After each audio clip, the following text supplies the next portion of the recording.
think, Fred? Is that realistic? That's an interesting scenario, but I think there's a lot more at stake than politics in this budget. And I think the voters, rather, sent a very loud and clear message. The American public, 15 months ago in November, they wanted some dramatic changes. I think they're getting them. I think if we didn't have a Democratic president in there, we'd have some very significant changes, and the Contract for America would be passed in great numbers by now. But unfortunately, the president has resisted much of this, and I think the voters will send another loud message. Well, Fred, maybe you can respond to that. I guess he feels that Whitewater is just a waste of time.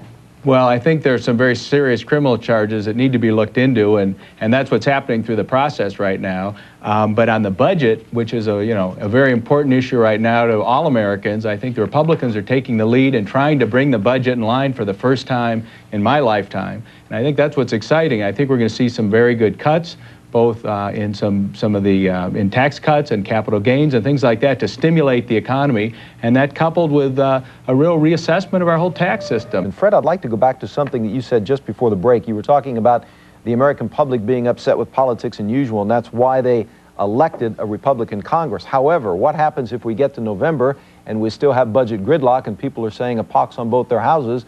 Is there a chance of a Democratic Congress?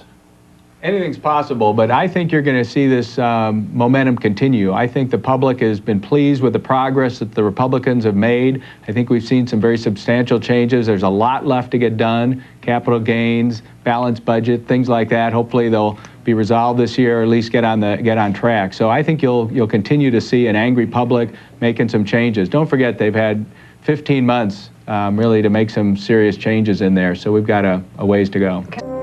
Hi, I'm Christina Ricci, and you're watching the America's Talking Network.